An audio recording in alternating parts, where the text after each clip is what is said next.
So this year's theme is for everyone. Say for everyone. Who's been watching the tennis the last couple of weeks? Oh, really? I wasn't sure if it was going to be plenty or not. I've been watching the tennis. I haven't been watching the tennis with the same passion that my wife has been watching the tennis.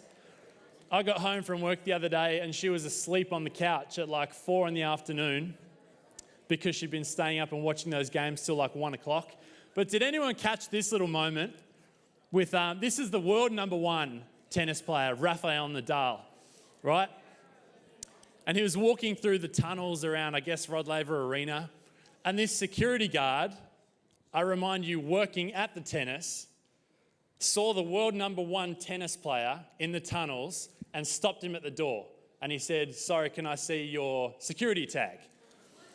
And so Rafael Nadal, number 1 tennis player in the world, lifts up the peak of his cap as if to say, "Are you serious, bro?" And as he walked in, it was quite funny. There's a massive picture of him right there on the wall. So luckily, this second security guard who had been watching, you could tell he was a bit more of a fan because he did a double take at Rafa and sort of watched him come in. He wandered over and corrected this security guard that had stopped the number 1 tennis player in the world at the tennis and asked him for a security tag, and he said, "This is Rafael Nadal, let the guy in." So he walked inside. But that section, I don't know what's in there. It's quite mysterious, right? It's a players only or trainers only, a place where you go. That section wasn't for everyone. He was walking through the for everyone part, and then he got to this bit, and the guy stopped him at the door, and he said, "You need to have this certain tag to get in here, Rafa." He didn't know his name, but you need to have this thing. This is an exclusive section, not for everyone. You've got to have this certain expectation that you meet in order to come in here. This section is not for everyone. And so as we look at our theme for this year, at CY for everyone, that's the first thing that sort of comes to mind is that feeling when you come into this community, whether it's right at the front door where people are shooting hoops outside or you're going to the check-ins at the iPad. What does it feel like? Our Year 7s might have experienced that for the very first time tonight. Does it feel like this is for everyone? Once you get inside, once you're in here with the worship, there's a mosh pit going in the middle. It's a great energy in here, and I love being in here for the worship part. Does it feel like it's for everyone, or does it kind of feel like these guys, they've been in this for a long time, they know what's happening? What about when it gets to small group time at the end of the night? What about when you got a group of people that you might have journeyed with? If you're in the senior year levels, you might have journeyed with them for years and years and years. What does it feel like to come into a small group for the very first time? If I'm in your small group and I bring my mate from school, what would it feel like for him? Would it feel like this is for everyone? Or would he feel a bit like Rafael Nadal? You haven't quite got what it takes to fit in here yet. How welcoming does your small group feel? So that's the first thing I kind of want to look at as we talk about CY 2020 for everyone. One of the big Crossway values is there's room for you. Everyone say there's room for you. And what that means, it's not a physical space thing because obviously there's physical room for you. But it's the feeling that when you come in here, do you get the sense from each one person in this place that there's room for you here? Or does it feel like you haven't quite got the VIP pass ticket of churchgoer or Crossway youth person that you can belong here straight away when you come in? Do you have to tick some boxes first, earn your badge, and then you can belong? I remember being part of a youth group, and they didn't really have this "there's room for you" vibe. This youth group didn't feel like it was for everyone. It was quite like if you've come through the kids' church, then you belong in the youth group, and that's kind of the only way that you can be a part of us here, right? And I remember there was this young kid that I knew. I was part of this youth group. A young kid that I knew from a local public school, right? And he was a bit of a rat bag sort of kid. He was the kind of guy who hadn't really matured yet, didn't really understand the rules about, being politically correct and just like chilling out. Does anyone know that person doesn't know how to chill out? Are you sitting with that person now? Some person slapped the person's leg next to him. This person didn't know how to chill, right? And so they'd come into this youth group that was very organised, and it felt very churchy. And they came in here and they were like, throwing stuff around, ADD, not coming in for the service. They'd run around and the church and they'd like bat down the signs off the walls and the roof. They'd like throw the chairs and stuff just because they didn't know how to chill. They weren't trying to be malicious. They were just like a different kid. But the youth group felt like there wasn't room for this person because they didn't sort of fit the mold. They didn't have the badge. Didn't feel like it was for everyone. And I loved seeing this remnant of youth and leaders that got it, that had this there's room for everyone here mentality. They didn't want their youth group and their group to be a closed clique, but they wanted to open the doors and say, if people bring a mate, if there's a random that comes in here, we want to be the place that we're known for how we love each other. We're known for how we love each other. We're for everyone. And so they'd look past the throwing chairs and they'd say, hey man, you know how you tear up the carpet? They've got to have church here on Sunday and they want that carpet down. So if you could not do that, that would be awesome. But come and check out the table tennis or something. And they'd value the person. They wouldn't just treat them as the wrong deeds they'd done. And I just love seeing that. People starting to get this harder for everyone. And as that person came as they were, right? They came as they were, but they didn't stay as they were. As they got accepted into the community, they realised that they weren't just, maybe at school, they were kind of a sum of all the wrong things they'd done, in detention every day or something. They came to this youth group and they started seeing some of the leaders see me doing all this bad stuff that normally gets me rejected and in trouble, but they still try and journey with me, still try and, get to know me, talk to me. They greet me by name when I come in. They feel welcoming. And as this person found community in that youth group, they started to develop some of those skills that they'd missed by not having those people talking into their life, because there were the people that had the attitude of, there's room for that kind of person here. This place is for everyone. And slowly but surely, that youth group started to change and become a bit more of an open door place and a place that was welcoming to people that didn't really fit the mold. So when I say there's room for you, that's what I'm talking about. That thing within each one of us. It's not a thing from the stage. It's within each one of you guys, that voice that says, there's room for that person. Then I can welcome them in. I can make them feel like they belong here, like this place is for everyone. So can everyone say there's room for you? One more time. One more time, nice and loud. There is room for you. And how powerful is a relationship, hey? We talk about, in that same vein, being able to belong before you believe. So we don't want your friends to have to, know all of the right things in the Bible before they can come to church. We want them to be able to come and check this out while they're still, swearing and not making good choices and come here and find community and have fun. So in 2020 this year, we want fun to be a big deal. All right? I don't know if you heard, did anyone hear the guys talking about the water fight in the outdoor movie? Did anyone hear when that was? Next week. Fantastic. Next week.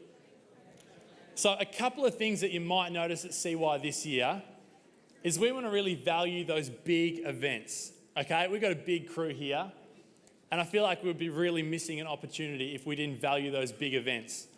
So in 2020, we're going to have 2 of those massive events each term throughout the year, okay? So a few of you might have been around when we had the big Nerf wars back in the day, when we had the big scavenger hunt and we went kind of off-site around the area looking for glow sticks and stuff. We've had a big sort of water fight before, and those are great memory makers. And what I love about those days, do you know, like we were talking at the end of last year, we had a few hundred newcomers come through the doors of CY in 2019, which is massive. That's so cool. That tells me, not that you guys are tricking your friends into coming into church, but that you're actually enjoying the place enough that you're willing to welcome your friends into it. You think they'll actually enjoy what's going on here. I think that's awesome. So when we looked at the few hundred that came that were new last year, something like 45 new people were at Summerfest at the end of last year, which is awesome. That's so sick. Because there was fun stuff going on. We had boys DJing. What do we have at Summerfest last year? We had the inflatable boxing ring, people getting KO'd out there. It was just fun. We had a good time.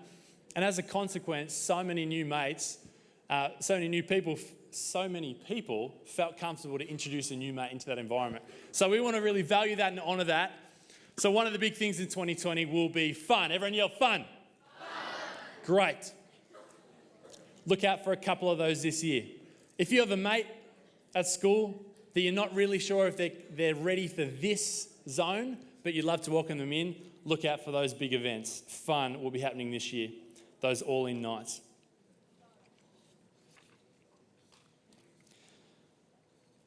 The other thing we are trying a bit is we had a few like year level socials last year. Did anyone remember one of those? Did anyone pop out to Dark Zone?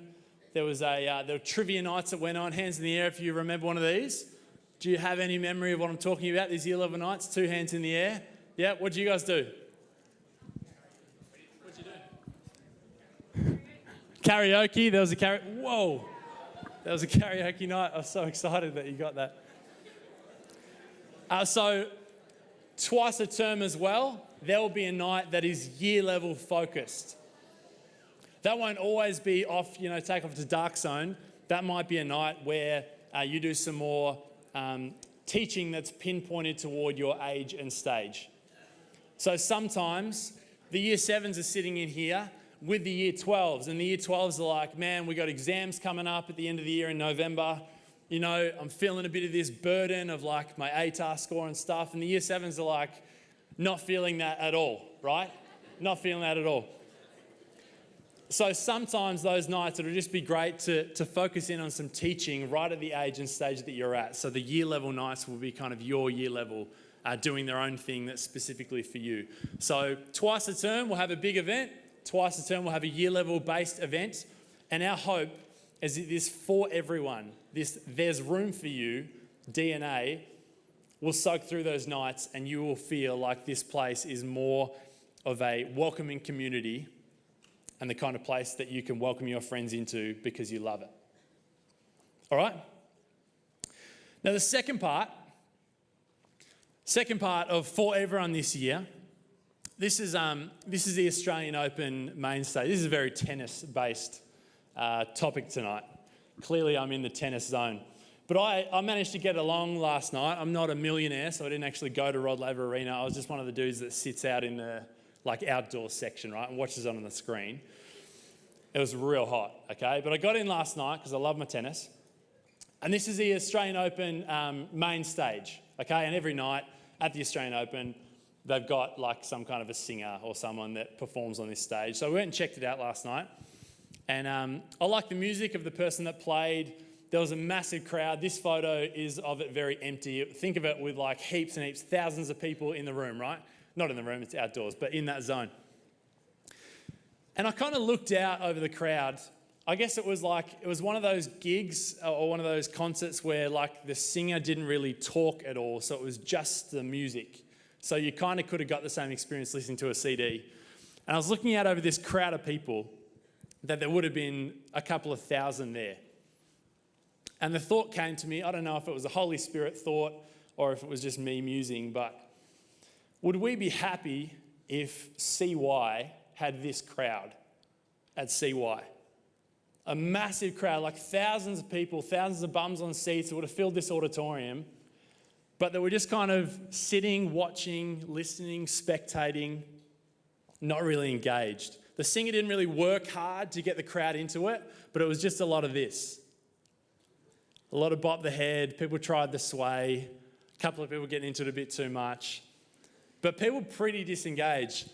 And to be honest with you, I wouldn't be happy if we just picked that crowd up and like say tonight we tripled our attendance and there were extra bums on seats, but everyone was completely disengaged and they were just like, I'm here to watch.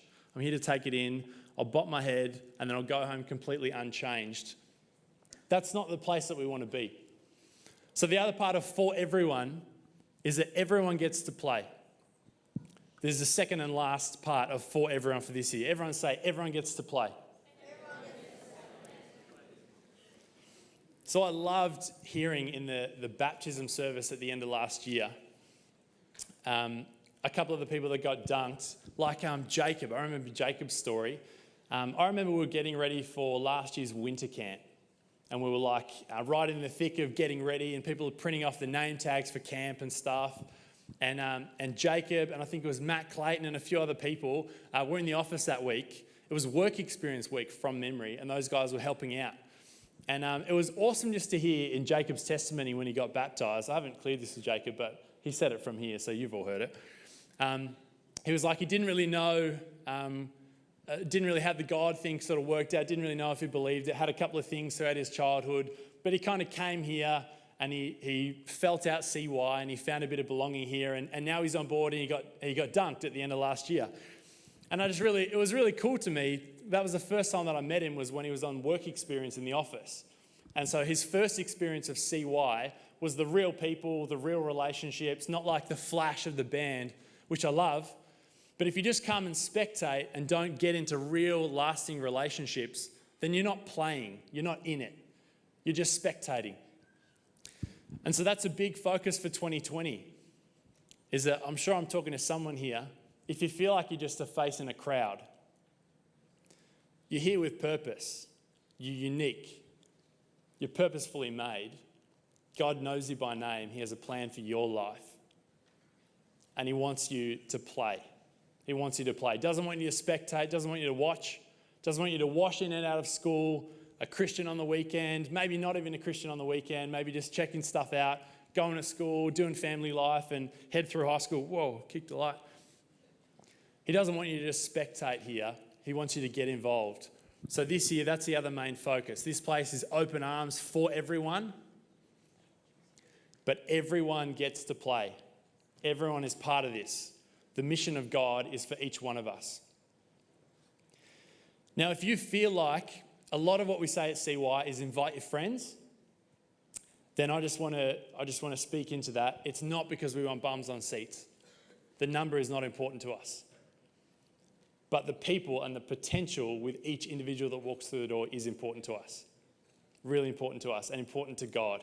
And for them to step into a community where they're loved, they feel welcome, and they can explore what it is to live a life of faith in community. God didn't make us to live alone. Hey, when he made Adam in the Adam and Eve story in the garden, he said it's not good for man to be alone.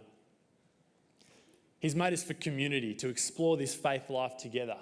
So I'd love for you guys to feel so welcome and so stretched here that you want other people involved and you bring mates along for that very reason. But if you feel like that's all we say is bring your mates and you just want to get deep into the nitty-gritty of the Bible and really learn, one other thing that we're launching in 2020 is a Saturday afternoon Bible study. And that will be diving a little bit deeper into what the text is saying in the Bible. That won't be for everyone in a sense that not everyone will be like, yeah, sweet, I'm keen to get into a Bible study. But some people are like crying out for that. They'd love to dive into that. So church here starts at 5 p.m. I know a lot of people serve in the Crossway kids stand downstairs. At 4:30 they start. So it's going to be 3:30 to 4:30. We'll start that in a couple of weeks. You won't miss it. We'll pump it on socials. But that's one other thing we're starting in 2020 is if you want to dive a bit deeper in your understanding of the Bible and be taken on that journey through Scripture, that's something we want to open up to you as well. All right?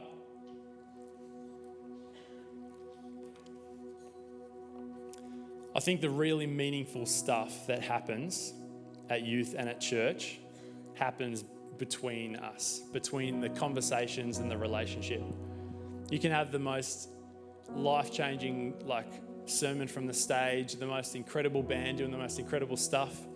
But if you leave the room, maybe you get into small groups and you don't really pick up on the relationship, actually get to know each other, hear each other's struggles and problems, walk it out together, then you won't leave here as changed as if you said, all right, 2020, CY, I'm all in.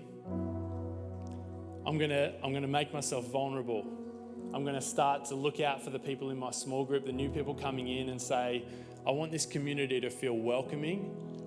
I want to be able to love people and get to know them. And I want to be able to point them toward Jesus. That's what they said about the church in Acts, is they were known for how they loved one another. They were known for how they loved one another. What an awesome thing to be known for. So in 2020 at CY, we want this place to be fun, welcoming. We want every one of you to be activated. We want to be able to meet you where you're at like God does. We want you to feel loved and part of this journey. And I hope that this year is the funnest, most stretching, most spirit-filled, growth-centered, a time where you feel like you belong here and want to bring other people into it. I feel like 2020 is going to be a new leaf for a lot of people. And and I'm excited about it.